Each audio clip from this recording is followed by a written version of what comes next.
Biết ơn là dấu hiệu của người có trí tuệ, vô ơn là khởi đầu của vô minh. Trong vô vàn những phẩm chất có thể hình thành nên một con người tử tế, biết ơn là cội nguồn, là nền móng, là ánh sáng đầu tiên thắp lên trong tâm thức. Lòng biết ơn không phải là một thủ tục xã giao, cũng không chỉ là câu cảm ơn thốt ra sau một hành động giúp đỡ. Đó là sự rung động thầm lặng, là một loại rung cảm sâu sắc khi ta cảm nhận được bàn tay ai đó đã từng chìa ra giữa lúc mình lạc lõng nhất. Đó là thứ khiến con người trở nên người hơn, biết sống bằng cả trái tim, chứ không chỉ bằng lý trí và bản năng. Thế nhưng, giữa cuộc sống vội vã hôm nay, lòng biết ơn đang dần trở thành điều xa xỉ. Người ta dễ dàng nhận một điều tốt, nhưng lại khó lòng giữ lại ân nghĩa trong tim. Người ta có thể chia sẻ một câu chuyện tử tế lên mạng xã hội, nhưng lại mau quên người từng âm thầm đỡ họ đứng dậy. Xã hội càng phát triển, con người càng dễ đánh mất những điều giản dị.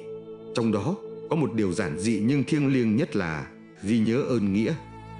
Một đứa trẻ không được dạy cách biết ơn sẽ lớn lên thành người không biết trân trọng ai. Một người trưởng thành không biết trân trọng ai sẽ sống trong tâm thế thiếu hụt, luôn thấy mình bị đối xử không công bằng, luôn thấy mình là nạn nhân. Và từ đó, họ rơi vào vòng xoáy của vô minh, sống mà không hiểu, nhận mà không nhớ, có mà không giữ. Lòng biết ơn là ánh sáng của trí tuệ, vô ơn là bóng tối che mờ nhân tính.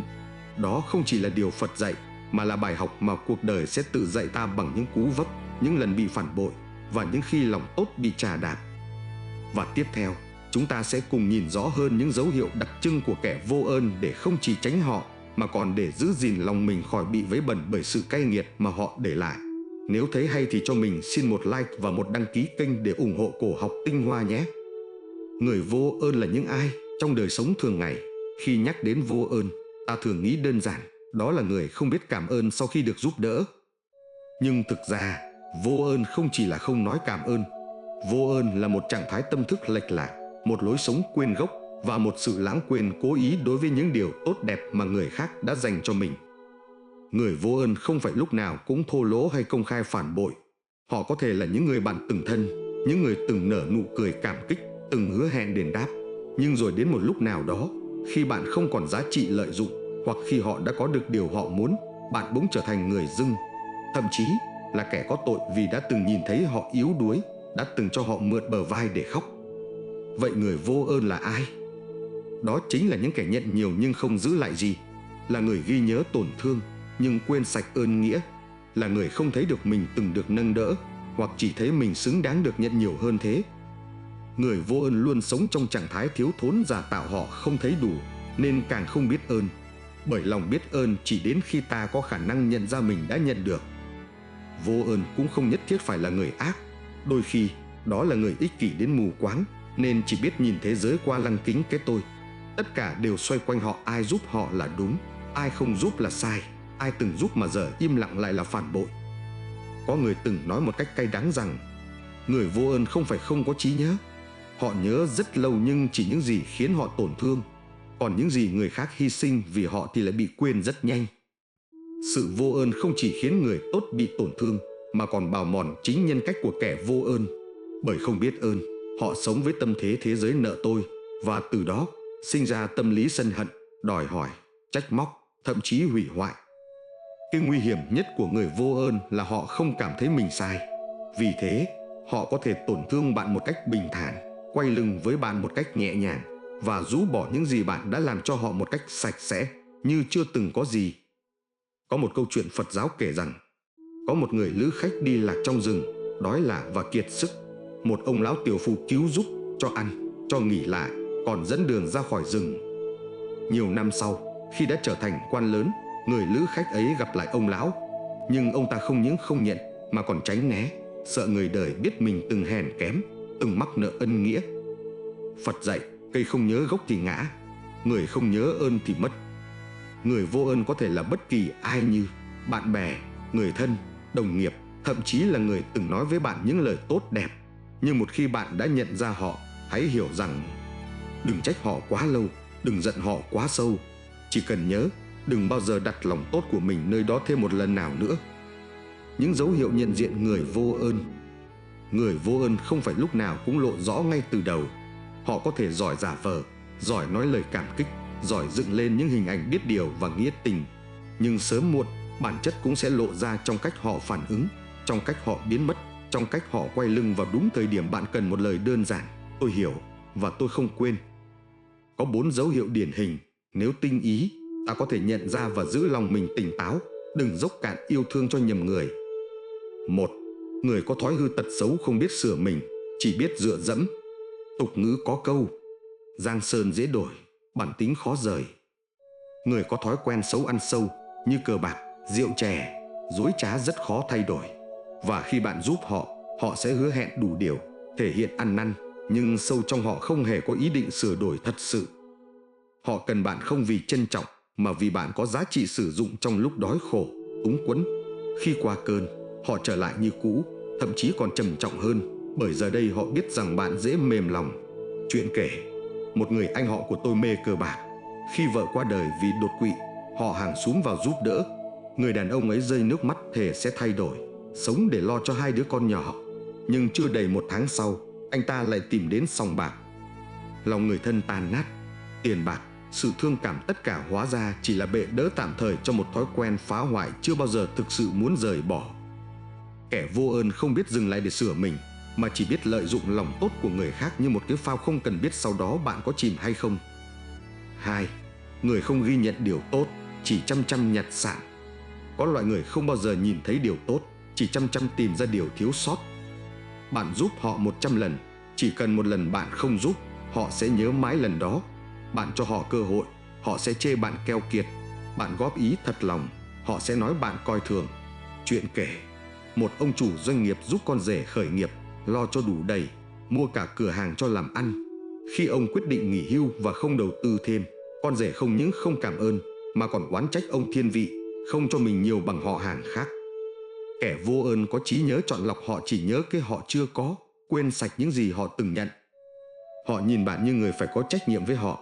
Một ngày bạn mỏi mệt, không cho nữa, họ sẽ trách móc, thậm chí quay ra tấn công danh dự của bạn, như thể bạn đã phản bội họ. 3. Người lòng dạ hẹp hòi, hay nghi ngờ và phán xét người tốt. Loại người này sống trong thế giới đầy toan tính, không thể tin ai có thể tốt mà không vụ lợi. Họ không tin lòng tốt, vì chính họ không bao giờ thật lòng với ai cả. Bạn mời họ một bữa ăn, họ sẽ nghĩ bạn có ý đồ. Bạn giúp họ một tay, họ sẽ cảnh giác, muốn mượn gì đây. Họ sống trong tâm thế của kẻ từng lừa người khác, nên họ cũng tin rằng ai cũng giống mình. Chuyện kể: tôi từng quen một bà nội trợ. Khi bạn rủ đi ăn, bà thẳng thừng từ chối. Tôi hỏi lý do, bà nói: người ta tự dưng tử tế là có mưu đồ, không ai tốt bụng mà không có lý do. Câu nói ấy như tấm gương không phản chiếu ai, chỉ phản ánh chính lòng bà đã mất hết niềm tin vào người đời. Kẻ vô ơn không biết đón nhận ân nghĩa. Họ nghi ngờ lòng tốt và phán xét người trao đi, như thể tử tế là một tội lỗi cần đề phòng. 4. Người chuyên gieo rắc chia rẽ dựng chuyện, nói xấu, bẻ cong sự thật. Dạng người này nguy hiểm nhất không chỉ vô ơn, mà còn biến ơn nghĩa thành vũ khí để tấn công lại chính bạn. Họ đến với bạn khi yếu thế, nhún nhường, nhưng khi đã ngẩng đầu được, họ dựng lại câu chuyện: người giúp tôi cũng chẳng tốt lành gì. Họ từng lợi dụng tôi đấy, chẳng qua tôi im lặng thôi. Nếu không có tôi, họ cũng chẳng làm được gì. Bạn từng cho họ chiếc áo giữa mùa đông, họ sẽ kể lại rằng bạn cho áo rách. Bạn từng cưu mang họ lúc đói, họ sẽ nói bạn cho ăn thừa. Tâm họ không chỉ bạc mà còn độc. Chuyện kể: một nhân viên từng được sếp nâng đỡ, từ làm văn thư trở thành trưởng nhóm. Khi có cơ hội mới, cô chuyển việc. Ít lâu sau, cô quay lại nói xấu sếp cũ, rằng ông ta thiên vị, rằng sự giúp đỡ ngày xưa là một hình thức lợi dụng nhân tài giá rẻ. Người ta nghe, người ta tin, nhưng chỉ có người trong cuộc mới hiểu được nỗi đau của lòng tốt bị bóp méo. Kẻ vô ơn gieo rắc hận thù nơi từng được nuôi dưỡng bằng tình thương. Họ không chỉ quay lưng mà còn đạp đổ. 4 dấu hiệu ấy không phải lúc nào cũng xuất hiện cùng lúc. Có người lộ rõ ngay, có người che giấu rất kỹ. Nhưng nếu bạn lắng nghe bằng cả trái tim đã từng bị tổn thương, bạn sẽ học được cách nhận ra họ từ ánh mắt, từ lời nói, từ sự im lặng đúng lúc sai. Và khi bạn nhận ra họ rồi, xin hãy làm một điều dứt khoát cho chính mình, đó là buông tay. Đừng tiếc lòng tốt đã trao, đừng mong họ đổi thay. Bởi biết ơn là sự tỉnh thức, còn vô ơn là sự lựa chọn. Một khi họ đã chọn, bạn cũng phải chọn. Chọn giữ bình yên cho mình.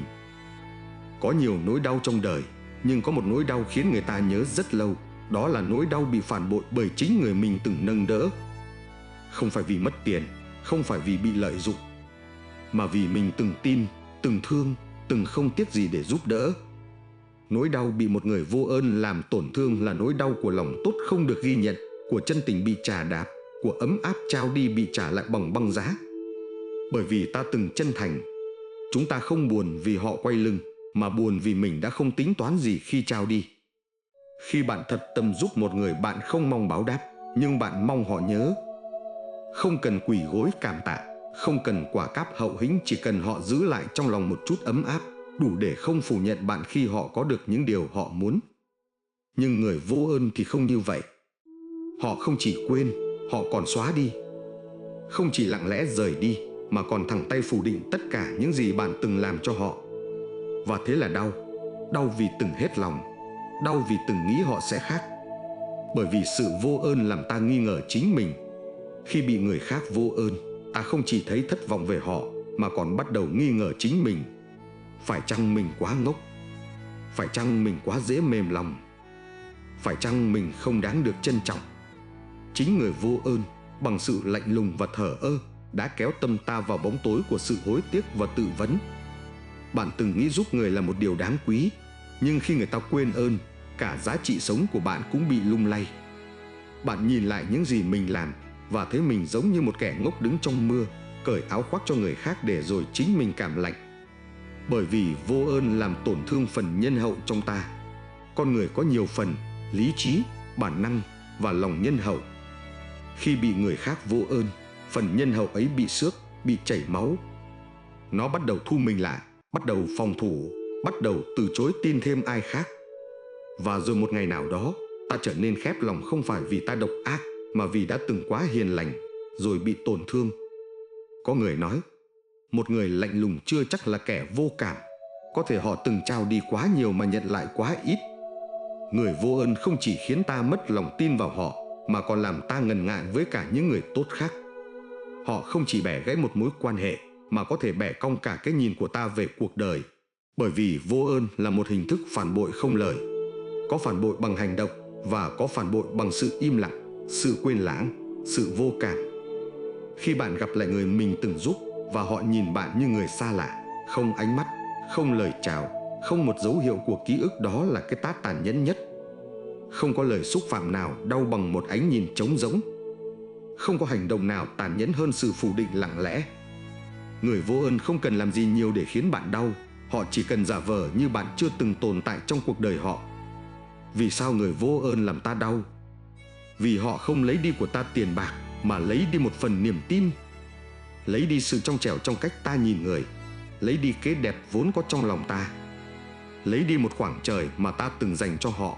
Nhưng đừng để sự vô ơn của người khác giết chết lòng tốt của mình. Hãy để nó dạy ta khôn ngoan, nhưng không làm ta hóa đá. Người không biết ơn giống như cây không rễ, sớm muộn cũng sẽ ngã đổ.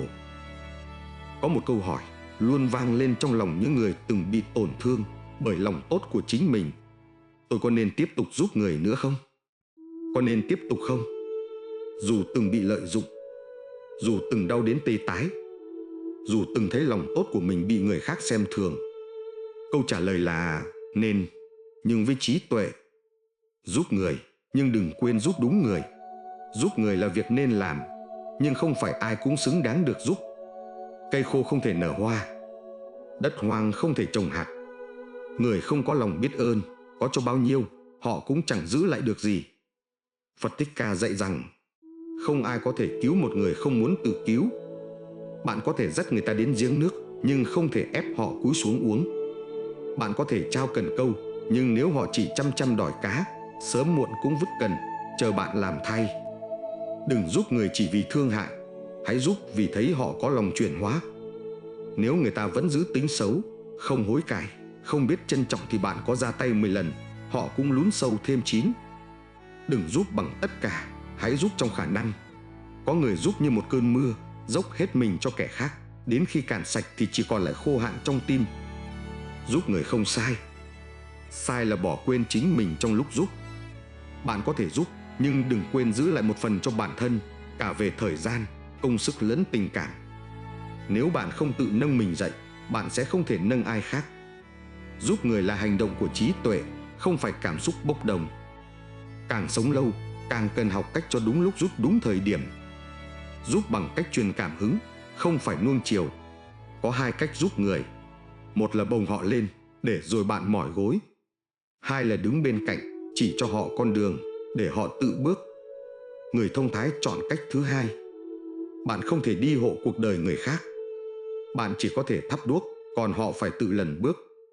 Nếu ai đó không muốn cố gắng, chỉ ngồi chờ bạn gánh vác, thì sự giúp đỡ của bạn sẽ trở thành cây gậy chống sự lười biếng. Và đến một lúc nào đó, khi bạn không thể giúp nữa, chính họ sẽ trút giận lên bạn, như thể bạn là kẻ có lỗi. Hãy nhớ, người biết ơn sẽ cố gắng gấp đôi, kẻ vô ơn sẽ trách bạn vì chưa cho đủ. Giúp một lần thì được, giúp mãi là dại. Người ơn nghĩa, bạn giúp một lần, họ sẽ ghi lòng. Người vô ơn, bạn giúp 100 lần, đến lần thứ 101 không giúp, họ oán bạn cả đời. Cho nên, hãy tỉnh táo.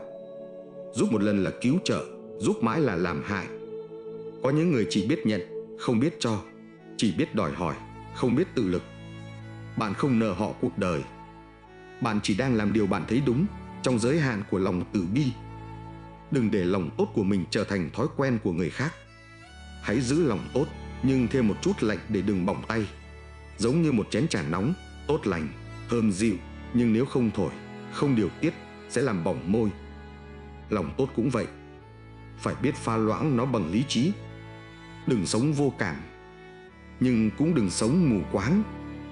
Không ai bắt bạn phải trở thành người cứng rắn, nhưng bạn hoàn toàn có quyền không để ai xem nhẹ tấm lòng của mình. Có một câu nói của người xưa: người tốt không phải là kẻ để ai cũng dẫm lên được. Câu trả lời cho câu hỏi có nên tiếp tục giúp người không là: hãy tiếp tục, nhưng hãy tỉnh táo. Hãy giúp người, nhưng đừng hại mình. Bạn không cần làm thánh. Bạn chỉ cần là một người có trái tim biết rung động và khối óc biết lựa chọn. Hãy cho đi như những bông hoa, thơm nhưng không đòi hỏi. Nhưng cũng đừng là cỏ, ai cũng có thể dẫm qua. Trong cuộc sống, không ai mang trên trán dòng chữ tôi là kẻ vô ơn. Nhưng qua thời gian, hành vi và lời nói, họ tự để lộ bản chất. Người vô ơn không dễ nhận ra lúc mới bắt đầu. Họ thường xuất hiện với khuôn mặt đáng thương, lời nói ngọt ngào và thái độ khép nép. Chỉ khi bạn trao đi nhiều điều, họ mới lộ rõ bộ mặt thật: lạnh lùng, đòi hỏi, phủ định, phản bội. Vậy làm sao để nhận diện họ trước khi bạn phải trả giá? Dưới đây là những dấu hiệu âm thầm nhưng cực kỳ đáng lưu tâm. 1. Họ chỉ tìm đến bạn khi cần, còn lúc bạn cần, họ biến mất.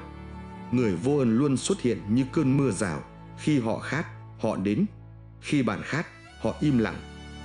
Bạn giúp họ lúc họ nghèo khó, bệnh tật, thất vọng, họ gọi bạn là ân nhân.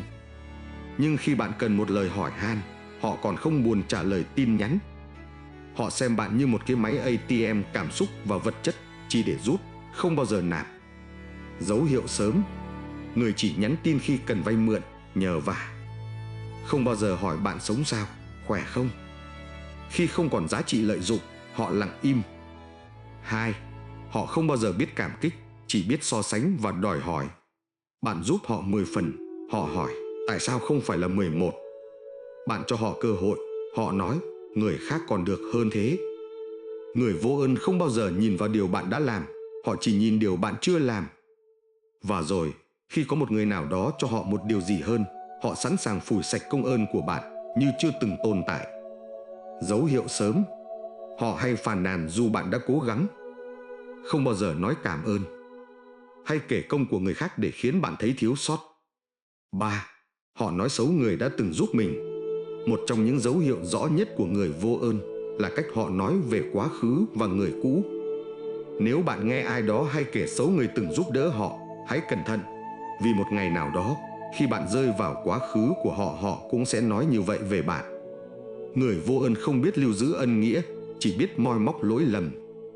Dấu hiệu sớm: chê trách cha mẹ, anh em, ân nhân.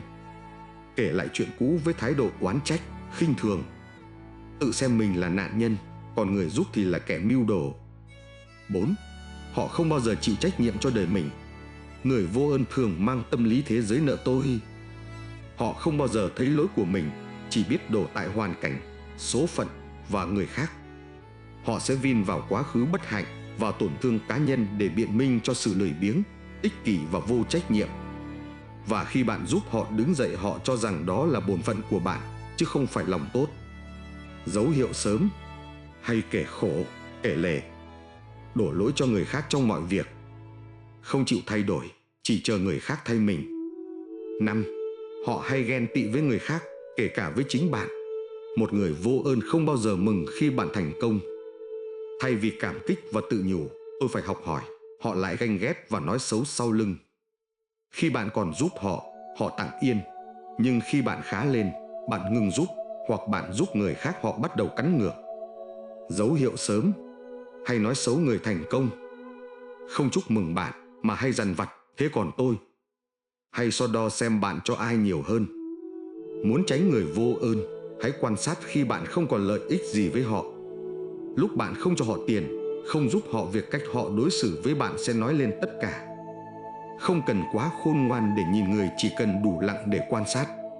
Càng trưởng thành, càng cần học cách giữ lòng tốt nhưng không dại khờ.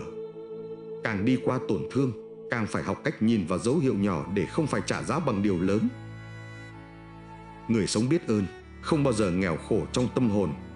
Nếu vô ơn là một hố đen hút cạn nhân cách con người, thì biết ơn chính là ánh sáng giúp con người lớn lên, đẹp đẽ và đáng tin cậy. Biết ơn là cội nguồn của mọi đức hạnh. Phật Thích Ca từng dạy, người không biết ơn và không đền ơn thì dù có học Phật Pháp bao nhiêu cũng không thể giác ngộ. Một tâm biết ơn sẽ sinh ra lòng từ bi. Từ lòng từ bi, người ta biết nhẫn nhịn, biết lắng nghe, biết giúp người và yêu đời. Tất cả điều tốt đẹp trong một con người đều bắt đầu từ ý thức trân trọng những gì mình nhận được. Người biết ơn không oán trách, không so đo. Người biết ơn hiểu rằng đời không ai nợ mình điều gì. Mọi điều tốt đến với mình, dù là nhỏ, cũng đều đáng trân quý. Thay vì so sánh tại sao người khác được nhiều hơn, họ biết tự hỏi bản thân đã làm gì xứng đáng. Thay vì oán trách tại sao người này không giúp, họ biết nhìn vào người đã từng chia tay ra với mình. Lòng biết ơn khiến ta đủ đầy, trong khi oán trách chỉ khiến lòng người thêm cạn kiệt. Người biết ơn không dễ bỏ quên người đã giúp mình. Ở đời, có ơn khó trả, nhưng người sống có tâm, họ sẽ không quên. Có thể không trả lại bằng vật chất, có thể không đền đáp được như mong đợi, nhưng họ biết giữ lại trong lòng, sống sao cho xứng đáng với điều tốt từng nhận. Đó là đạo nghĩa, là tình người, là tư cách sống. Không cần rình rang, không cần trả ơn kiểu phô trương, chỉ cần nhớ và sống cho tử tế. Người biết ơn, tâm không nghèo. Có người giàu tài sản nhưng nghèo nhân cách, bởi họ vô ơn. Lại có người tay trắng nhưng sống đầy khí chất, bởi họ biết ơn. Lòng biết ơn là tài sản lớn nhất mà không ai có thể cướp mất. Người nào giữ được điều ấy trong tim thì đi đâu cũng đáng trọng, kết giao với ai cũng được yêu mến. Biết ơn là sống thuận đạo trời. Trời đất có luật, có ơn phải trả, có nghĩa phải giữ. Kẻ vô ơn, dù thông minh mấy, rồi cũng sẽ tự hại mình. Người biết ơn, dù bước đi chậm chạp, cuối cùng vẫn được nâng đỡ. Người biết ơn sẽ không đơn độc, vì họ luôn mang theo ánh sáng của lòng trân trọng, của nhân nghĩa và đạo lý. Câu chuyện nhỏ, bà cụ bán xôi và người công nhân. Một người công nhân nghèo mấy năm trước từng được bà cụ bán xôi cho ăn miễn phí vì biết anh đang thất nghiệp. Anh nói, khi nào có tiền, con sẽ trả. Bà cụ chỉ cười, có lòng là được, con ăn no rồi đi xin việc cho vững. 5 năm sau anh trở lại, lúc ấy đã là kỹ sư, công việc ổn định. Anh mua chiếc xe đạp mới, chút tiền tiết kiệm và tờ giấy viết tay. Con trả ơn bữa xôi của mẹ, không phải bằng vật chất mà bằng tấm lòng đã không quên. Bà cụ không nhận xe, không lấy tiền. Bà chỉ nói, mẹ chỉ cần biết con vẫn nhớ là đủ. Người biết ơn không bao giờ nghèo. Người vô ơn cả đời không giàu nổi. Hãy là người sống có tâm. Hãy biết nhớ cả điều nhỏ nhất. Bởi vì người càng trưởng thành, càng hiểu rằng ân nghĩa chính là nền móng để làm người. Trong đời, khi ta nhìn lại hành trình đã qua và nhận ra từng bước chân, từng hơi thở, từng lời chúc và từng ánh mắt quan tâm đều là món quà vô giá. Lòng biết ơn không phải là một khái niệm trừu tượng, mà là dòng năng lượng kết nối con người với nhau. Khi bạn biết ơn, bạn trao đi một tia sáng. Khi bạn nhận được lòng biết ơn, bạn thấy mình thêm ấm áp. Hành trình từ vô ơn đến biết ơn. Ta từng trải qua thăng trầm, từng nhận và từng trao, đôi khi vội quên, đôi khi nhầm lẫn. Ta từng bị tổn thương bởi kẻ vô ơn, từng nghi ngờ chính mình, từng rút lui trong đớn đau. Nhưng chính qua những vết thương ấy, ta học được bài học lớn, cần nhận diện thật sớm, cần buông bỏ đúng lúc và cần giữ lấy lòng tốt cho những ai xứng đáng. Biết ơn chất keo kết nối tâm hồn. Khi ta biết ơn, ta thấy cuộc đời này không chỉ có tôi và của tôi, mà có chúng ta. Ta hiểu rằng mọi ân tình đều khởi nguồn từ sự sẻ chia và đồng điệu.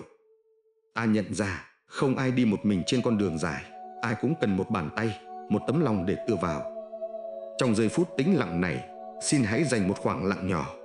Nhớ về người đã từng chia tay giúp bạn khi bạn lạc lối. Nghĩ về người bạn từng bỏ quên, nhưng họ đã không bỏ quên bạn. Cảm nhận sự ấm áp của lòng biết ơn và để ấm áp ấy lan tỏa. Biết ơn không chỉ làm giàu tâm hồn, mà làm rộng trái tim. Khi trái tim rộng rồi, bước chân ta càng nhẹ, tầm nhìn ta càng xa, và cuộc đời ta càng nở hoa. Xin mời bạn tiếp tục trồng hạt giống biết ơn, dù ở bất cứ nơi nào, với bất cứ ai.